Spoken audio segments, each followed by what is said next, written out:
¿Qué tal? Buenas tardes. Les doy la bienvenida a esta tercera edición. Después de 2 días de ausencia en el aire de Diputados TV, porque hubo mucho trabajo parlamentario. De eso vamos a hablar hoy. Vamos a estar repasando no solamente las comisiones, sino principalmente la sesión, que parece que fue allá lejos ese tiempo, pero pasaron solo 48 horas, más o menos a esta hora. Estaba comenzando el martes el debate en torno a las modificaciones en el haber jubilatorio, el ajuste que impulsó justamente la oposición para que se mejoren mínimamente y se pueda recuperar al menos parcialmente el impacto negativo que tuvo la inflación de los meses de diciembre, enero y febrero. Mucho debate político, muchas cuestiones de privilegio, muchas peticiones de interpelaciones a ministros que fueron rechazadas, una discusión política interesante, nuevas mayorías que se abren. De eso vamos a estar hablando respecto a la sesión del martes. Pero también vamos a repasar las comisiones que estuvieron llevándose adelante tanto el día miércoles como hoy más temprano, porque hay información de todas estas comisiones, hay actividades que se desarrollaron, hay definiciones que se tomaron y van configurando también el proceso de discusión política que se da en el Parlamento y que tiene mucha relación con lo que sucede también en el Poder Ejecutivo Nacional. Les doy la bienvenida a mis colegas y compañeros. Claudio Mardones, ¿cómo estás? Bienvenido, buenas tardes. Amanda Alma, muy buenas tardes. Saludo por anticipado a nuestro compañero Gonzalo Salaverrita también.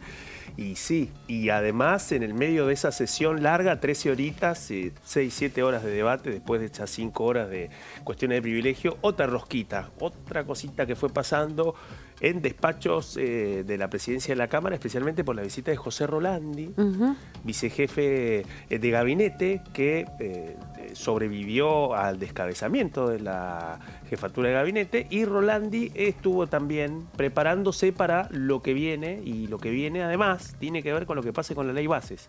Se espera ya para la semana que viene una sesión en el Senado y ya lo están mirando desde acá. Parece que ahora están trabajando en espejo. Vamos a ver cómo se va resolviendo eso. También sucedieron otras cosas.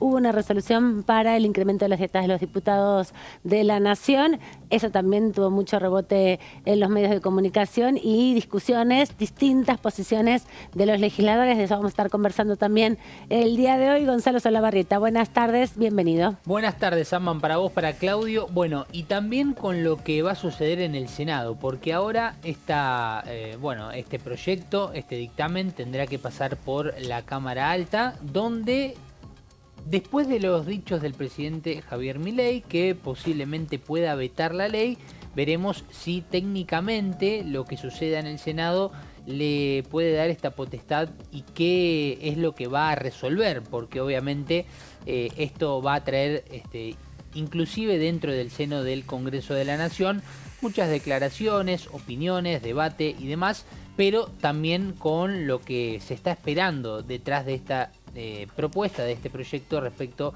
a los jubilados y a los pensionados. Pero también aquí en el seno de la Cámara de Diputados, vos lo dijiste recién, Aman, las comisiones continúan. Ayer hubo un gran pilón de comisiones y hoy también hubo una que se llevó todos los flashes, se llevó todo el tiempo básicamente, porque fue un debate de más de 2 horas respecto a la jornada laboral. Así que en un ratito... Retomaron la discusión, ¿no? Porque sí, recordemos que el año pasado se discutió bastante este tema desde otra perspectiva. Algunos otros proyectos lo impulsaban, cambió la presidencia al cambiar la composición de la Cámara. Este 1 de marzo se definió que Martín Tetaz era el presidente de la comisión y él está impulsando un proyecto de reducción de la jornada laboral, no en términos de horas de trabajo en los 5 días de la semana, sino 4 veces por semana en vez de 5. De esas discusiones vamos a estar repasando. Trajiste una síntesis un poco de los 30 y pico, ¿no?, que hubo de expositores. Sí, un poco, sí, hubo muchísimos. En realidad fueron menos. Eran 30 y pico. Es un listado de 30 y pico que se va a dividir en varias reuniones informativas. Bien. Hoy seguro hubo más de 10, no conté exactamente cuántos fueron, pero sí hubo más de 10, en donde hubo distintas miradas, distintas observaciones respecto a muchos temas puntuales que en un ratito vamos a ir repasándolo. Pero como les decíamos, hubo debate parlamentario, hubo también una sesión donde se rindió homenaje a Nora Cortiñas, que había fallecido la semana pasada, un jueves también, y hoy tenemos otra triste noticia para compartir, que es la muerte de Lita Boitano, una de las principal referentes de familiares detenidos desaparecidos, una de las principales también activistas por los derechos humanos en la Argentina, que nos dejó de este plano, así que también hubo mucha repercusión en estas horas de saludo y despedida. Había pasado muchas veces por aquí, ha sido declarada ciudadana ilustre en la legislatura porteña, así que desde acá también queremos mandar nuestro saludo, nuestras condolencias y nuestro recuerdo eterno a la lucha de los familiares de los desaparecidos en Argentina, que tanto han hecho para justamente alcanzar la justicia en este contexto también y mantener viva la memoria de todos los desaparecidos. Así que otro jueves triste, si bien no es Madre Plaza de Mayo, sino hace referencia con los familiares, importante también su presencia los jueves y en cada actividad que recuerda a los 30.000 desaparecidos y el reclamo por memoria, verdad y justicia. Eso también resonó, Claudio, Gonzalo, el día martes, ¿no? En el Congreso, en la Cámara de Diputados, y la intento fallido de distintos sectores de la oposición para convocar a la ministra Petovelo en el pleno de la Cámara. Después hubo otros intentos en la Cámara, en las comisiones, que resultaron más favorables, pero sí mucha discusión política en torno a la citación o no de la ministra. Y podríamos decir que el intento de citar a Petovelo para interpelarla, bueno, también tiene que ver con un prólogo, y ese prólogo tiene que ver con que finalmente la oposición volvió a reunir el quórum reglamentario, lo superó en 8 voluntades para poder activar el recinto, pero con una agenda netamente opositora a los intereses del gobierno nacional y del oficialismo.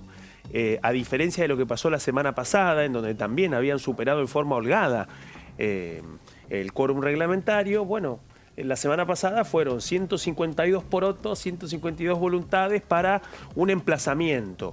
Esta semana fue 10 más, pero para finalmente darle media sanción a uno de los 5 dictámenes que formaban parte de un proceso que, insisto, lo veníamos contando, fue abierto en su momento cuando el radicalismo decidió no bajar a un intento de Unión por la Patria para otro emplazamiento, que era por el tema jubilatorio, y que implicó también que Gabriela Brauer de König quedara al frente de la Comisión de Previsión Social. Bueno, de aquel momento hasta ahora se llegó a esta síntesis, ¿no? Una sesión larga, 5 horas de cuestiones de privilegio y pedidos de apartamento. Eso tuvo que ver también con lo de Petovelo. Ah, sí, perdón, te decía, sí, ¿no? Que eso tenía que ver con las negociaciones que se estaban dando, ¿no? Que dio su tiempo, podríamos decir que todo ese transcurso de apartamentos y en momentos picantes, porque lo de Petovelo también tuvo su dosis de tensión y también una demostración de fuerza. Creo que Unión por la Patria lo que buscó también es demostrar de que sin esos 99 sentados eso no habría podido suceder, y eso fue los intentos de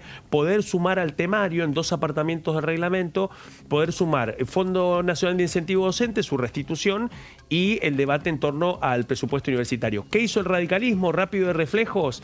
Justo en ese momento presentó un nuevo pedido de sesión, finalmente para tratar esos 2 proyectos que el pamperonismo quería sumar en la sesión, tratarlos el 5 de julio, dar un tiempo, 2 tiempos me parece a mí, ver qué es lo que va a pasar en la negociación del Consejo Interuniversitario Nacional con la Secretaría de Educación y también con el Ministerio de Capital Humano, y ver qué es lo que va a pasar con la ley bases también, porque en el radicalismo dice, bueno, esperemos que se terminen de definir algunas cosas gruesas del paquete fiscal para saber qué es lo que va a pasar en el Senado y cuando venga en revisión en diputados, y después sentarse a discutir los otros temas. Y los otros temas obviamente son FONID y ley de presupuesto universitario. En el medio, bueno, se terminó de sintetizar esta votación, esta demostración de fuerza que estuvo por poco de arañar los 2 tercios, y eso es toda una demostración en virtud de lo que comentaban ustedes en el arranque, ¿no? La posibilidad de que el presidente pueda vetar una eventual sanción de parte del Senado de este giro que recibieron de diputados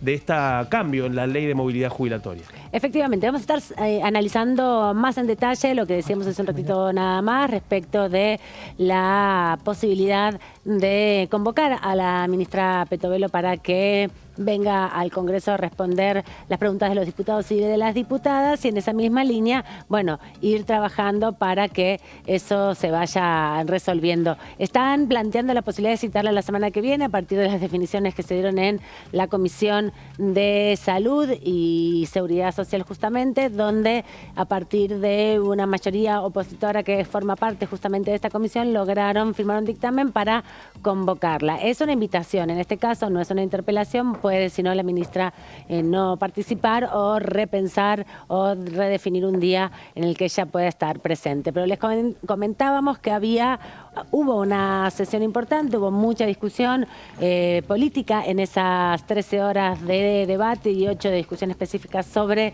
la cuestión vinculada al haber jubilatorio. Le vamos a preguntar a la diputada Natalia Sarapura, que está aquí con nosotros, de la provincia de Jujuy, del radicalismo, cómo vivió esta sesión que impulsó justamente su bloque diputada, dándole la bienvenida y las gracias a esta tercera edición. Esta definición de, bueno, recomposición salarial para los saberes jubilatorios en un contexto tan difícil. La verdad es que, bueno, buenos días, hola, buenas tardes, un placer siempre estar.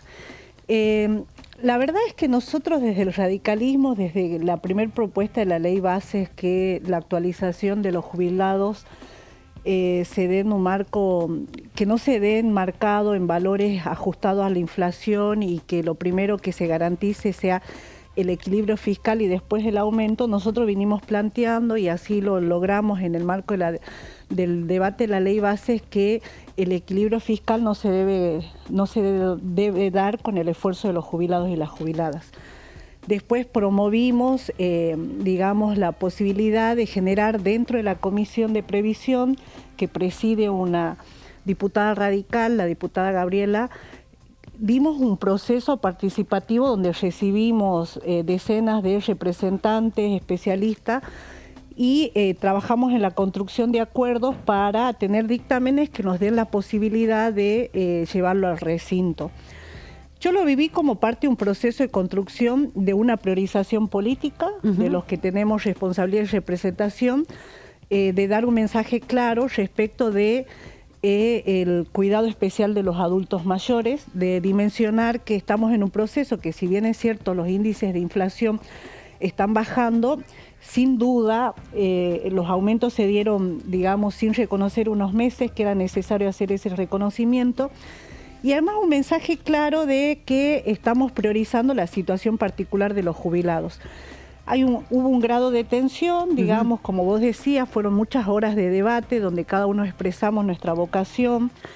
Se generó, digamos, si se quiere, esta construcción de voluntad política entre algunos que representamos el interior profundo y fundamentalmente desde el radicalismo, que siempre hemos expresado la vocación del cuidado especial de los jubilados y las jubiladas. Quería preguntarle, ¿no? Porque usted planteaba que si bien en términos proporcionales la inflación está bajando, hay una característica particular de la canasta de los jubilados, donde se incluyen los medicamentos que no están bajando y las prepagas, que muchos también jubilados que por ahí no cobran la mínima, o algunos sí que han sido trabajadores, todavía están asociados a una prepaga.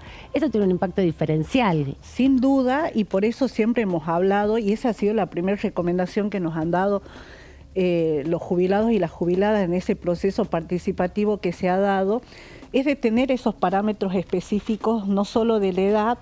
También hay una preocupación sobre lo que vos decís, sobre la situación con las prepagas. También hay una preocupación en el interior profundo sobre el retiro de algunos programas. Se ratifica, por ejemplo, la necesidad de sostener el programa Remediar, que llega al interior profundo del interior. Que tiene los botiquines. De los botiquines. Se plantea, digamos, la posibilidad de que todavía ese proceso de institucionalización de autoridades de programas en las provincias, de áreas claves como el PAMI, ANSES, que son instituciones que le dan garantía de derechos a las personas adultas mayores. Por eso sí, no solo convocamos a la sesión, construimos los acuerdos y logramos darle media sanción, ¿no? Que me parece que es significativo, con una muestra clara que queremos hacer esta invitación, digamos, esta invitación de... yo creo que lo que nos toca, los que tenemos responsabilidades a la hora o de representar o de ejecutar o de gobernar, es generar mensajes claros de unidad. ¿no? Y en ese sentido, mensajes claros de unidad, yo creo que hay, no hay una vocación en contra del equilibrio fiscal, y lo quiero ratificar, no hay una vocación en contra de atentar la gestión de gobierno, lo quiero ratificar, hay un mensaje de derecho de los adultos mayores. Esa es la filosofía con la que el radicalismo ha planteado. Es más, hemos sido los primeros en acompañar el proceso de debate de leyes que le den un marco de gobernabilidad a la situación económica. Entonces, lo que queremos transmitirle a la sociedad es que la priorización de la situación de los adultos mayores tiene que ver con que no solo es un sector vulnerable, sino que con un proceso de adecuación de la inflación necesitamos cuidar especialmente la posibilidad del acceso a la alimentación y a la salud, ¿no? Que justamente le quería preguntar respecto a esto, porque uno de los debates o momentos tensos de la sesión fue cuando se pidieron en 2 oportunidades la interpelación de la ministra Petovelo. ¿Qué posición personal tiene sobre la situación que se está viviendo con los alimentos? Y si cree que tiene que venir la ministra a dar alguna explicación a los diputados. Mira, yo soy autora de varios pedidos de informes, o sea que estoy muy interesada en poder dialogar. Es más, le he solicitado audiencias de manera personal como diputada de la Nación. He expresado en el recinto y en muchos espacios la preocupación que hay. Ya venimos de décadas en que la política pública se ha ido centralizando y urbanizando y dejando la ruralidad y dejando... Siempre el federalismo ha sido un desafío. Pero aún con los desafíos que tenía, la posibilidad de que la política pública desaparezca y que el Estado se achique, no solo es una amenaza a la democracia, sino que me parece que es casi una expresión de inconsciencia. Me parece que todos los días tenemos que ratificar la voluntad de tener un Estado que sea eficiente, pero que garantice los derechos, que son condiciones mínimas para iniciar cualquier proceso. Cualquiera que piense que la economía, el crecimiento económico se da sin condiciones mínimas necesarias sociales, también habla de un alto grado de desconocimiento de los que son los procesos de desarrollo. Los procesos de desarrollo tienen un carácter integral en cualquier lugar del mundo. Las sociedades, para crecer económicamente, primero han cuidado su capital humano. Y creo que eso es fundamental ponerle como marco. No se puede generar ningún crecimiento económico generando mayor situación de vulnerabilidad. O sea, sin duda tenemos que hacer un llamado a la vocación de cuidar en particular al pueblo. Y en ese sentido, bueno, en un momento yo soy de la Comisión de Acción Social y de Salud y Acción Social. He firmado la nota de invitación a la firmaron ministra, ayer, ¿no? Que aprobaron ayer. Es una invitación, no es una interpelación ni una citación. Es una invitación como un acto de expresión de la voluntad política. Yo personalmente creo que el Ejecutivo debería tener esa vocación permanentemente de asistir al Congreso. Personalmente creo que la ministra no puede asumir que venimos, si hacemos un proceso, si se quiere en tiempo, empezamos con un ministerio que asumió múltiples responsabilidades, que eliminó áreas sustanciales de la garantía de derecho, como el Ministerio de la Mujer, que en el último tiempo cambió áreas, pasó un área al el abordaje de la violencia al Ministerio de Justicia. Sí, Hoy hay anuncios de la renuncia de funcionarios, que no es anormal lamentablemente en este ministerio, la ida de funcionarios. El cierre de las delegaciones, de los centros de referencias en el país, la no ejecución. Ya era preocupante que la funcionaria de la situación de abordaje de la violencia demoró mucho en designarse. Ya es preocupante la situación que se planteó con la no entrega de los medicamentos y la asistencia. Ya es preocupante, digamos, la posibilidad de que la política alimentaria no sea clara. O sea, estamos discutiendo de la no entrega de alimentos, pero eso es el asistencialismo, que hay que hacerlo en momentos difíciles, pero tiene que hablarse también de una política pública que garantice la seguridad alimentaria, que eso no solo es la entrega de forma adecuada, en las condiciones adecuadas de la alimentación, que además se compró con fondos públicos, y que la verdad es que pensar que la sociedad va a enredarse en ese debate de qué, cómo, cuándo, cuando en realidad hay una situación de emergencia alimentaria, es preocupante, pero creo que la ministra tiene que venir, dialogar, informarnos, darnos la información. Nosotros creemos que seguramente habrán hecho auditoría y las avalamos. Es más, que si nos traen las informaciones y dan cuenta de las situaciones, ninguno de nosotros vamos a avalar ninguna situación de corrupción, pero las auditorías no pueden ser en un ámbito de la política pública un anuncio, un tuit, una respuesta. Deben ser claras, deben ser debidamente informadas, debidamente acreditadas. A mí ayer me escribieron centenares de personas, porque también soy miembro de la Comisión de Discapacidad, con los anuncios. Sí. A ninguno de nosotros, que tiene un grado de responsabilidad, avalaríamos que alguien que no le corresponde el beneficio le quite ese derecho por alguien que le corresponde ese beneficio. Pero no tenemos acreditada esa situación. Le quería preguntar además y agradecerle este ratito respecto a algo que también se debe estar vislumbrando en el bloque, preguntarle cómo están con esos debates respecto a la ley bases, porque se va a aprobar la semana que viene seguro en el Senado. Hay modificaciones que impulsa su bloque en el Senado, los radicales sobre todo. ¿Están hablando ya del tema? ¿Ya se está poniendo...? En realidad estamos muy centrados en discutir la agenda de la Cámara de Diputados. Nosotros sí hemos tenido, digamos, si se quiere, un rol prioritario en construir consensos, en garantizar, digamos, el quórum para que se den los debates. Nosotros hemos trabajado, hemos liderado el proceso en la Comisión de Previsión, hemos tenido una participación protagónica y estamos liderando el proceso de también participando activamente con el diálogo permanentemente con las universidades, permanentemente con los ministros por el Fondo Educativo Docente. Estamos esperando los resultados, digamos. Pero todavía no tuvieron una definición si van a acompañar la insistencia del texto original o van a acompañar las modificaciones del Senado. Nosotros vamos a esperar que el Senado tenga su debate en el recinto. Sí. Hemos estado analizando claramente los dictámenes. En algunos aspectos vemos que todavía no sabemos, por ejemplo, nosotros ha habido un pedido específico en las provincias que gobernamos, equilibrar, por eso se ha planteado el debate conjunto de la ley de bases y el paquete fiscal. Una de las informaciones es una transformación en ganancia que se expresa en los dictámenes, entonces queremos ver cómo se discute eso en el recinto. A nosotros nos preocupa. Las provincias han venido siendo desfinanciadas de múltiples maneras, entre eso dejar de recibir ganancia es un condimento importante para el proceso de equilibrio fiscal de las provincias. Recuperar eso es fundamental, porque además hemos perdido el fondo de incentivo docente, el subsidio al transporte.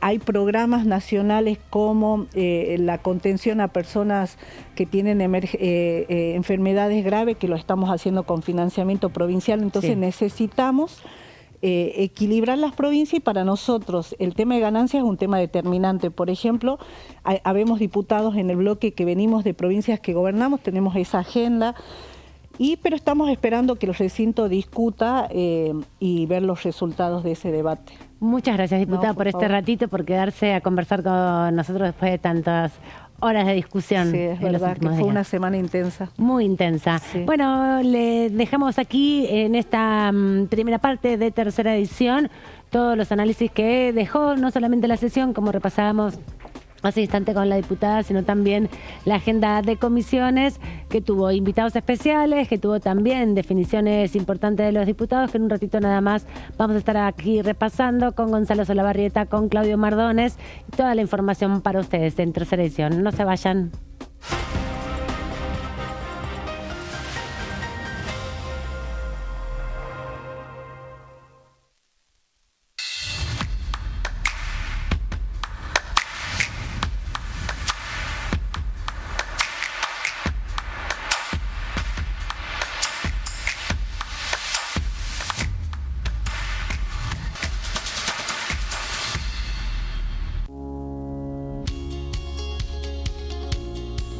La Cámara de Diputados tiene 257 miembros. Los diputados debaten y sancionan leyes que rigen en todo el territorio nacional.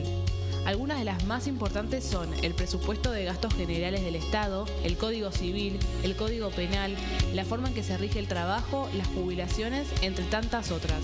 Además, controla y hace un seguimiento de las políticas del Poder Ejecutivo a través de la visita de diferentes funcionarios o el pedido de informes, así como la posibilidad de realizar juicios políticos a los funcionarios. La duración de los mandatos de los diputados es de 4 años y pueden ser reelegidos indefinidamente. Desde el momento en que asumen y hasta el final de su mandato, no pueden ser acusados, interrogados judicialmente, ni molestados por las opiniones o discursos que imitan desempeñando su mandato. Son requisitos para ser diputado tener al menos 25 años, 4 años de ciudadanía argentina y haber nacido en la provincia por la que se postula o haber residido en ella los 2 años precedentes. Se agrupan en bloques que expresan partidos políticos o afinidad ideológica. Existen también los monobloques integrados por un solo diputado. En este momento millones de niños y niñas tienen desnutrición severa. Algunos están tan débiles que apenas pueden pararse, pero con tu ayuda podemos salvar a los niños. Este alimento terapéutico listo para usar está lleno de vitaminas y nutrientes esenciales que ayudan a los niños y a las niñas a recuperarse de la desnutrición. Gracias a personas como vos, ayudamos a salvar a millones de niños cada año. Da un simple paso, dona ahora y ayúdanos a seguir salvando vidas.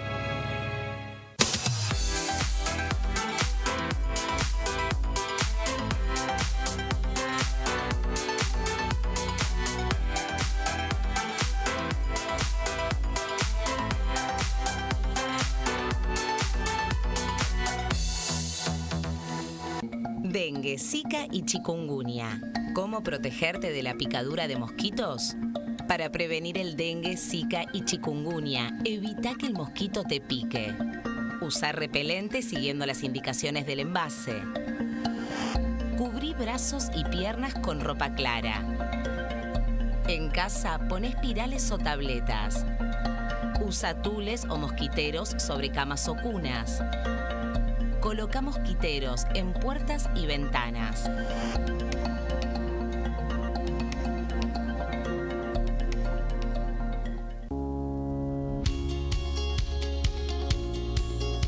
Cuando un proyecto de ley ingresa a la Cámara de Diputados, ya sea creado por un legislador, enviado por el Poder Ejecutivo o producto de una iniciativa popular, se trata primero en las comisiones correspondientes para luego ser tratado en el recinto por los diputados.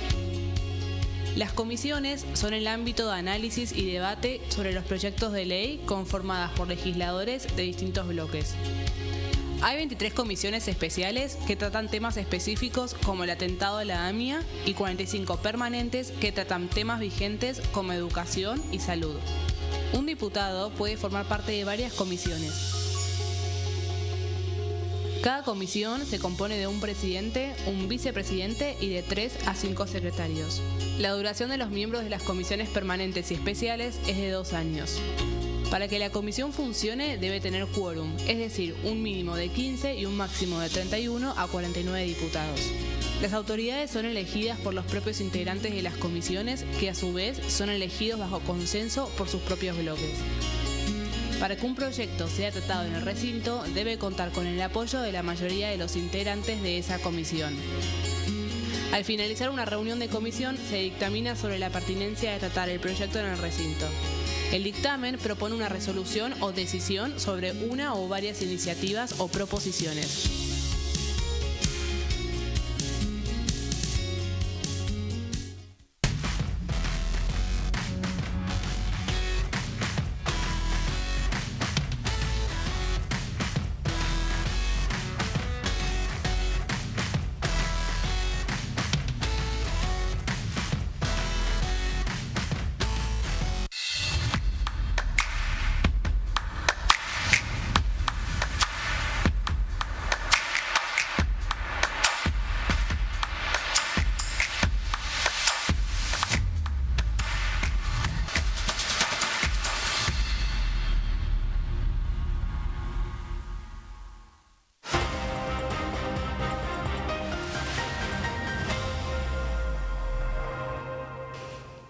Seguimos aquí en tercera edición para compartir con ustedes todo el resumen de lo que ha sucedido en las últimas horas. Hay mucho para compartir. Hablábamos recién con la diputada Sara Pura un poco del clima de la sesión y de lo que vendrá las próximas semanas. Pero, Gonza, tenemos que repasar lo que sucedió hoy temprano en la Comisión de Legislación del Trabajo. Le habíamos anticipado al inicio del programa que hubo una serie de invitados, algunos a favor, otros en contra de estas propuestas múltiples que hay aquí en la Cámara para modificar la jornada de trabajo que hoy está en 48 horas semanales.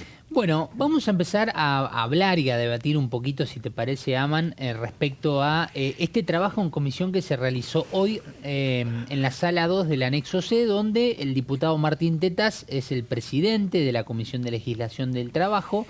Recordemos que el año pasado era Vanessa Siley, si mal no recuerdo, la presidenta justamente, y hoy estuvo presente, muy atenta. De hecho, en un momento le pide a uno de los invitados un informe. ¿Por qué? Porque han venido preparados estos invitados hoy con referencias, con estadísticas respecto a qué pasa con los países vecinos, ¿no? Hablamos de la reducción de la jornada laboral.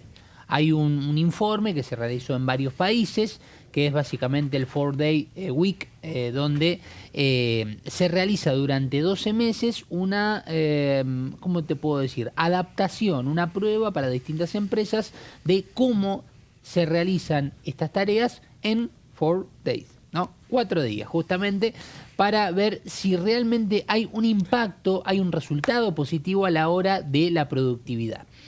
Por eso, algunos de los invitados de hoy han traído a la mesa estos informes que obviamente dan unos porcentajes altos, sobre todo positivos en referencia a el caudal de clientes que puede adaptar, por ejemplo, un comercio.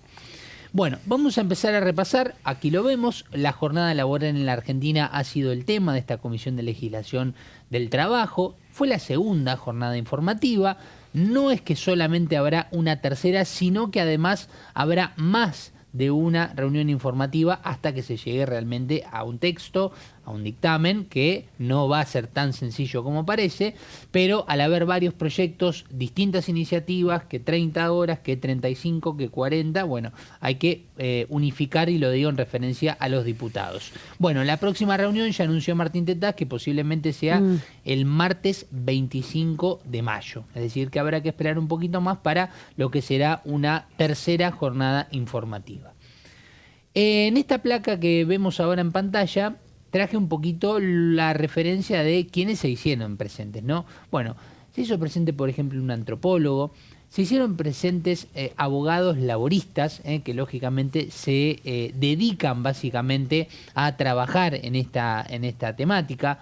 Hubo, por ejemplo, una delegada de la línea D del subte que fue lógicamente a mostrar un poco su historia, a lo importante que tiene que ver obviamente con una problemática muy importante que tiene que ver con el asbesto, referido al tema de la salud, con inclusive compañeros de trabajo que han fallecido producto justamente de este material que derrocha en ciertos sectores cerrados del subterráneo.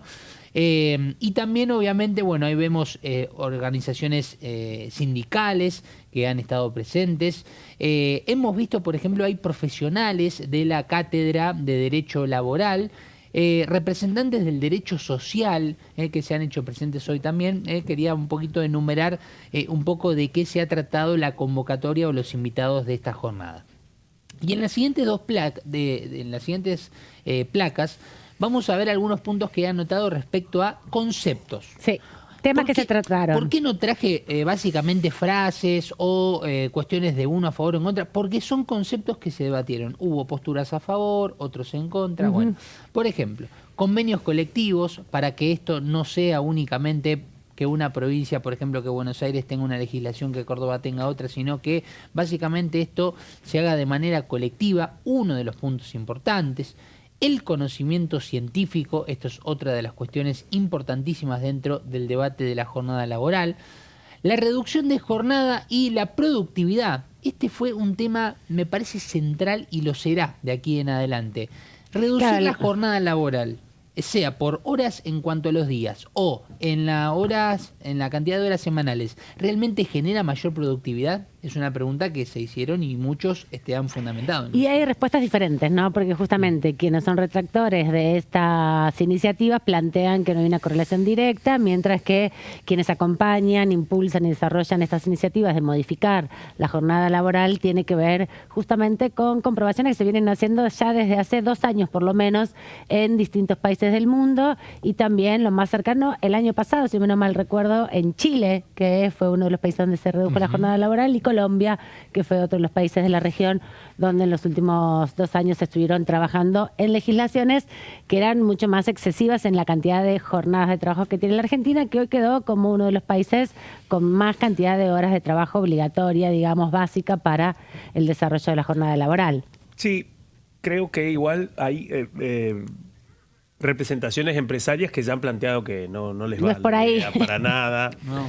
La semana pasada iba a decir, el año pasado, quien es actualmente secretario de Trabajo, Julio Cordero, que era un representante importante en la UIA, bueno, estuvo dentro de los debates en donde la comisión presidida por Sile, bueno, uno de los invitados era Cordero, y Cordero planteó directamente que consideraban de que no, que era un mal camino buscar un cambio en la jornada laboral y en la reducción de la semana también. Exacto. Hoy nos encontramos con que dentro de la estructura de capital humano, la Secretaría de Trabajo, bueno, está en manos de el señor Cordero, una figura muy importante también del Grupo Techint y una de las figuras que trabajaron muchos años en el Grupo Techint y que hoy en día han tenido un rol muy importante en la dinámica de lo que está pasando con la UIA en este momento, ¿no? Digamos, en el primer semestre del gobierno de Javier Milei. Bueno, importantísimo el dato, ¿por qué? Porque de aquí a que un proyecto tenga la aprobación, como sucede, por ejemplo, con este proyecto importante referido a las jubilaciones, bueno, el presidente Milei tiene su postura y tiene la potestad, en cierto caso, de poder vetar, bueno, con posturas como la del actual secretario de Trabajo, posiblemente esto pueda tener total un o parcial. Claro, Total o parcial. parcial. No, ahí están los vericuetos. Claro, exactamente. Bueno, otra de las cuestiones que se trató, el descanso produce menor cantidad de accidentes de trabajo, es decir, hablamos de el buen descanso, la atención dentro de los trabajadores. Claro. En el mundo del transporte. En el mundo del transporte. Por ejemplo. Sí, por ejemplo, en las obras de construcción, por ejemplo. La medicina, por ejemplo, otro caso. Creo que el caso de la medicina es uno de los más fuertes, teniendo en cuenta las guardias, ¿no? La cantidad de horas que trabajan de guardia. Pero bueno, aquí otro de los puntos centrales. Descanso, igual menos cantidad de accidentes laborales, bueno, esta es la cuestión.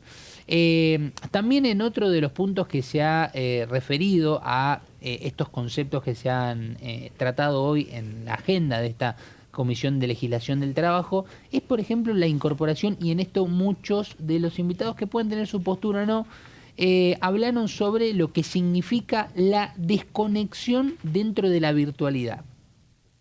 Una de las invitados, por ejemplo, decía, ¿qué pasa si yo, que estoy 24/7 con el celular conectado porque recibo un mensaje de trabajo para enviar, por ejemplo, estas placas, o recibo un mensaje de mi madre, de mi padre, de amigos y demás? Al mismo tiempo yo tengo un grupo de trabajo donde estoy conectado 24/7. Obviamente descontemos las horas en las que uno duerme y descansa. Constantemente está atento porque hay trabajos que tienen esta cierta flexibilidad. Pero ojo, porque en la legislación que se intenta implementar, muchos acudieron a celebrar la incorporación de que esté como algo válido la desconexión de la virtualidad. Claro. Exacto, fueron discusiones que se dieron también en el contexto de la pandemia cuando se incorporó como modalidad de trabajo el trabajo en la casa, el home office. Y la famosa ley de teletrabajo. Exacto. El debate que implicó la ley de teletrabajo, ley vigente. Exacto. Y en ese contexto, bueno, está ese antecedente, ese debate, que en parte, bueno, transcurrió en el marco de la preocupación general, tanto de las representaciones empresarias, pero especialmente de los sindicatos, de cuál iba a ser la dinámica del trabajo y el reconocimiento del trabajo a la distancia y en el medio de un aislamiento drástico. Bueno. Y esto es importante también señalarlo porque lo que justamente trae Gonza es la continuidad de los debates ya en un universo un poco más amplio, ¿no? Porque no solamente se trata ya de quienes tienen trabajo a la distancia, en la casa, el teletrabajo, sino también en las dinámicas fuera del horario de trabajo, ¿no? En ese contexto, En ese momento se discutía en el contexto justamente de si vos hacías múltiples tareas, ¿no? Que te tenían que pagar la silla, te tenían que pagar la conexión, te tenían que interpelar con tareas laborales en el contexto de tu horario, de tu jornada laboral. Ahora se amplía, ¿no? Lo que decías vos.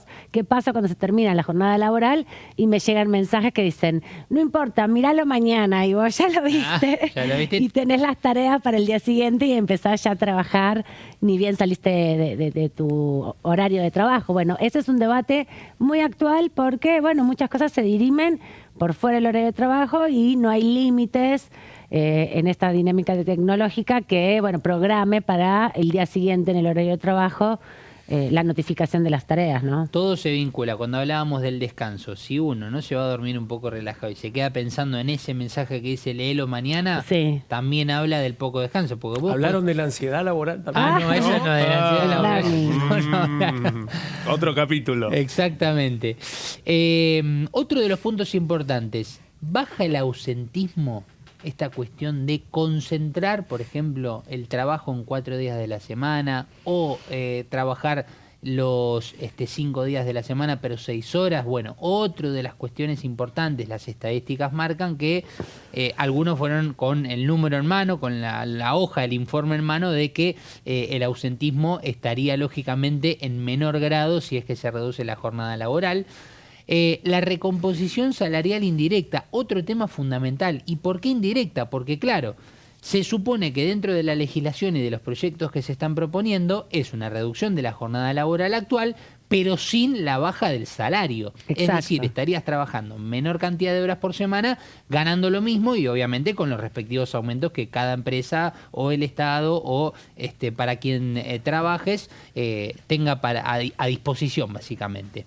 Bueno, por ejemplo, otro de los temas, Aman, que recién hablamos, el tiempo de distancia de el trabajo a la casa y de la casa al trabajo. Porque acá hablamos, por ejemplo, de alguien que va a trabajar, por lo general, 8 horas. Sí. Y si tiene 2 horas de ida y 2 horas de vuelta, ya estamos hablando de 12. Ipínere en la justicia laboral eso. Ipínere. Claro. Claro. Bueno. Si hay un accidente yendo o volviendo del trabajo, eso es un accidente itinere. Bueno, Claro. es la otra discusión. Bueno, por eso mismo. Fíjense que acá abrimos un montón de conceptos que pude ir rescatando de una larga, extensa comisión que me parece que, en resumen, también con otra discusión como veo allí en la placa, reducción laboral sin horas extras, otro de los debates que va a venir. Uh-huh. Es decir, se reduce la jornada laboral, se supone que esto es para generar más empleo, más turnos, menos horas extras. Otro de los debates también importante. Claro, porque parte de lo que se discute es trabajar 4 días a la semana, la misma cantidad de horas que se trabaja en la jornada actual, pero un día menos, y entonces ese otro día mover la jornada de otro trabajador para que esa jornada sea ocupada por un nuevo empleado, con todo el trabajo, con todos los papeles al día, digamos, con toda la registración. Hoy lo que se escuchó de algunos especialistas es que en verdad solo lo que generaba, al menos desde su perspectiva, era mayor gastos para los empresarios más que productividad, que había que ampliar la productividad, pero también si son trabajadores que están mejor descansados, que están con menos ansiedad laboral, que están con menos tensión en la vida cotidiana, pueden trabajar de manera más productiva, sin duda. Esto son parte de los estudios que lleva adelante la Organización Internacional del Trabajo, que pone a disposición de los estados, también a partir de los convenios internacionales que se han fijado, y muchos, digamos, son convenciones que, por ejemplo, las partes empresarias se niegan a firmar. En Argentina, todo lo que tiene que ver con la violencia laboral y el convenio 160 vinculado a las políticas públicas que están justamente con lo que decía Claudia, el agotamiento en el ámbito del contexto laboral. Bueno, la Argentina lo rubricó tanto el Estado como los representantes de los trabajadores, pero las cámaras empresarias no han rubricado ese acuerdo que sí fue finalmente aprobado aquí en el Congreso como parte de la normativa argentina. Así que todo eso se cruza. Sí, en resumen, Aman, para que tengamos en cuenta cómo viene este debate y ya finalizando las placas, me da la impresión de que esto puede estar partido o en 2 o hasta en 3 partes. Uh-huh. Pero vamos a poner un subgrupo, que es la situación del país. En la situación del país, que varía obviamente en cuanto a lo económico y que va, o que tiene que en realidad ir en rumbo hacia el crecimiento, nos referimos, bueno, no sé, desde la suba del dólar hasta la inflación y demás. Digo, aquí hay dos intereses o dos cuestiones. Las empresas o el sector que toma el trabajo, que toma al empleado, el empleador básicamente, y el sector social, el empleado, el sector que va a defender justamente al trabajador. Por eso digo, en algún momento sentí que dentro de la comisión se generó una cierta división en este sentido. Van a sacarse chispita, está diciendo usted. Ya. No hay chispita. Sí. No hay chispita. Ya hubo la otra vez cuando fue el intento de reducir la jornada laboral. Exacto, los debates del año pasado. Lo escucho Salaverrita y me inspira. Te remite al pasado. Me da reminiscencias de este planteo. Sí, pero creo que los debates un poco se dan en torno a esto, ¿no? A los especialistas que van a defender un poco más al sector social, el sector trabajador, y otros que en definitiva van en defensa de la economía y del sector empleador. Es que para las cámaras empresarias y especialmente para el sector industrial, por eso insisto lo de la UIA, ha sido todo... Hay que tener presente que el Congreso de la Nación, las dos cámaras, así como hay comisiones que están vinculadas a la gobernabilidad y que quedan conducidas por el oficialismo y en algunos casos por aliados, esquivos, como pasa en el caso de la Comisión de Legislación Laboral, la Comisión de Legislación Laboral de la Cámara de Diputados como del Senado de la Nación son dos lugares en donde las cámaras empresarias ejercen muchas veces una presión silenciosa. Constante. Hasta que llega el momento de esto que sucede, porque uno se pregunta, bueno, ¿y esta agenda con tantos expositores? Bueno, es parte también de contener esa demanda. Sí. Exacto. Producto de esos planteos, ¿sí? A veces formales, por nota, algunas voces civilinas que llaman a algún funcionario de la comisión por debajo de la conducción política para decir, che, aflojen un poco. Aflojen un poco, a ver qué pasa acá, qué pasa allá. Bueno, en ese contexto es que la vez anterior fue Cordero el encargado, digamos, de lo que era ese frente parlamentario. Un frente parlamentario que para el mundo de las cámaras empresariales es lisa y llanamente también lobby parlamentario, cabildeo. Y en estos debates y en estos momentos es donde, se ve un poco más la expresión más clara de eso. Efectivamente. Bueno, estábamos hablando justamente de las comisiones que estuvieron desarrollándose en los últimos días y no vamos a irnos sin repasar también lo que decíamos respecto a otros de los temas importantes. Por un lado, lo que resolvió la Comisión de Salud y Acción Social respecto a girarle una invitación a la ministra Petovelo para que se acerque justamente a la comisión la semana próxima, en caso de que pueda, a las 13 horas fue convocada la comisión, o por lo menos eso es lo que planteó su presidente Pablo Schedlin, que fue acompañado por distintos sectores de la oposición para que dé cuenta del proceso de justamente reparto de los alimentos que por denuncias periodísticas se dio a conocer y la denuncia específica en Comodoro Pi por parte del dirigente social Juan Grabois, y que ayer resolvió la Cámara 24 horas para que se efectivice un procedimiento sobre esos 5 millones de alimentos, de kilos de alimentos que no fueron repartidos hasta el momento. Pero por otro lado también se habló de un tema muy importante que tiene que ver con la aportación de armas. Vamos a repasar mínimamente, si te parece, Claudio, toda esta discusión que ya nos ha presentado en más de una oportunidad Gonzalo Solobarrieta respecto a la modificación de una ley que nos gusta seguir de cerca, Claudio, respecto a el desarme de la sociedad como una política de Estado, que esta vez vino con un twist, podríamos decir, con un cambio significativo en su dinámica y que suscita mucha discusión por parte de la oposición. Totalmente. Gonzalo nos ha venido contando en las últimas ediciones de nuestro programa precisamente lo que ha sido el desarrollo de este debate, ¿no? Y las características. Bueno, tenemos un hecho nuevo y es que la Red Argentina por el Desarme hizo una presentación formal ante las comisiones involucradas en este debate de un proyecto presentado por el Poder Ejecutivo que tiene el gancho no solamente de la ministra de Seguridad Patricia Bullrich, sino del presidente de la Nación Javier Milei. Sí. En ese contexto es donde nos encontramos con una serie de cuestiones. Vamos a repasar muy cortito los principales aspectos del proyecto, ¿no? En primer lugar, lo que plantea, por una parte, es la regularización de las armas de fuego y la prórroga del programa nacional de entrega voluntaria de armas de fuego por 4 años, algo que a lo largo de estos años nosotros hemos venido contando y son los tumbos que ha tenido el Congreso de la Nación para prorrogar este mecanismo creado ya desde el año 2005, que se ha ido prorrogando anualmente y que en un momento, incluso en el medio de la pandemia, no tuvo prórroga porque el Ejecutivo se demoró en mandar la renovación y bueno, hubo varios proyectos. Lo cierto es que hubo un momento en donde la Agencia Nacional de Materiales Controlados, el ANMAC, no pudo recibir más armas para quien quisiera adherir al programa de desarme. Eso es el tema. El programa de entrega voluntaria en algunos momentos ha estado suspendido por, digamos, impericia parlamentaria en parte, y porque el Ejecutivo a veces no ha mandado a tiempo el proyecto para reactivar. Sí, recordemos que el año pasado justamente una de las últimas definiciones que tuvo el expresidente Alberto Fernández tuvo que ver justamente con prorrogarlo por decreto, ¿no? Frente a varias comisiones que habían aprobado en distintos momentos la prórroga de este programa y además la extensión en el tiempo, ¿no? Una prórroga por 10 años para que pudiera haber una política mucho más agresiva. Ahí estaba el tema también, por ejemplo, diputados presentaban por una década, el Ejecutivo por un año. Un año. En este caso nos encontramos con que la idea es que la prórroga sea por 4. Pero no viene solo. Ahí es donde hay otro tema.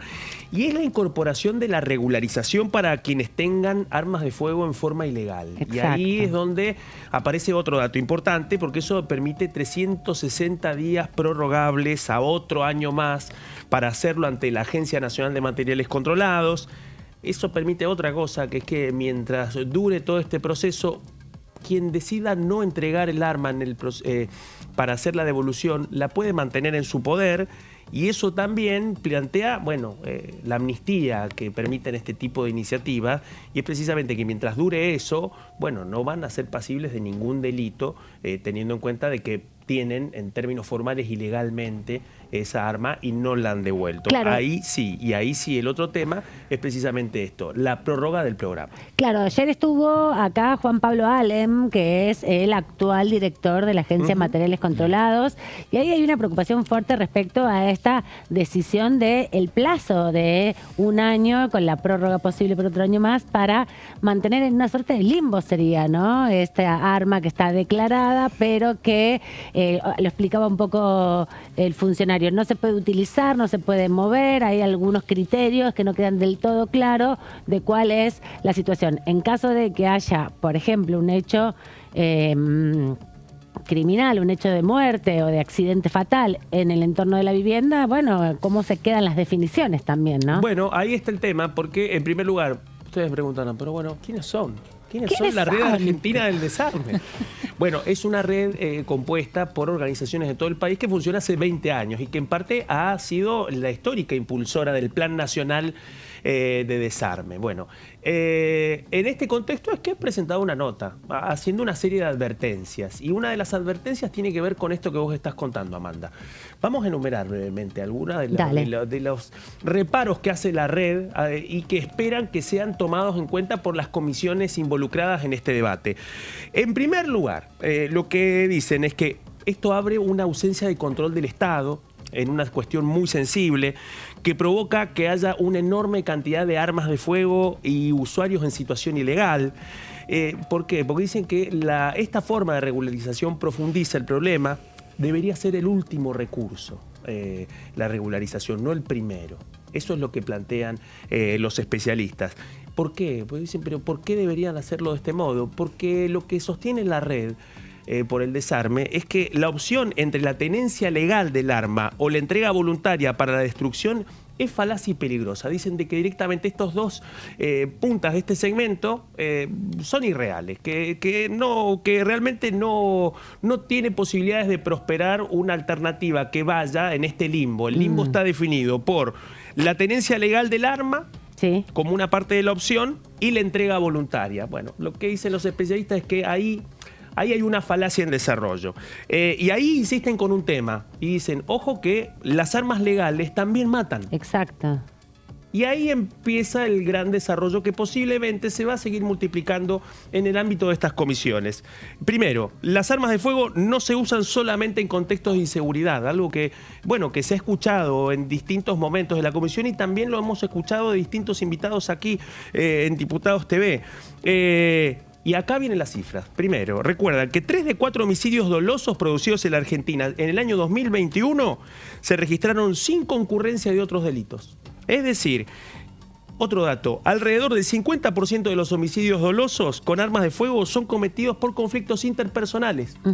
Entre vecinos. Es decir, peleas entre vecinos, familiares y femicidios. Este es el otro punto muy importante. Y lo último, menos de 1 de cada 10 de esas muertes son en contextos de defensa propia. Es decir, de que, ¿qué es lo que quiere decir la Red Argentina por el Desarme? Que en el medio de ese limbo lo que sucede es que las armas, aún en este contexto de limbo de legalización, también pueden ser letales y ser el producto de otro homicidio más que engrose las estadísticas sin una explicación concreta. Efectivamente, parte de la discusión que esta semana se profundizó con la presencia de los funcionarios del Ejecutivo Nacional a cargo de la Agencia de Materiales Controlados, justamente desatando muchos interrogantes que quedaron pendientes para próximas comisiones. Están reuniéndose la Comisión de Seguridad Interior y de Legislación Penal para avanzar en esta iniciativa. Veremos en las próximas semanas cómo sigue esta discusión porque, bueno, la oposición está con una postura muy fuerte, crítica ante estas iniciativas que está presentando el Ejecutivo Nacional. Claudio Mardones, te veo mañana nuevamente. Por supuesto que sí, con mucho gusto. Bueno, nos encontramos de nuevo, Gonzalo Salabarrieta, también mañana pasado el lunes. Será un placer. Nos vemos con ustedes también. En cualquier momento aquí en la programación está ya Fernando Fraquelli, su equipo se queda aquí a compartir con ustedes la información en el análisis. Adiós.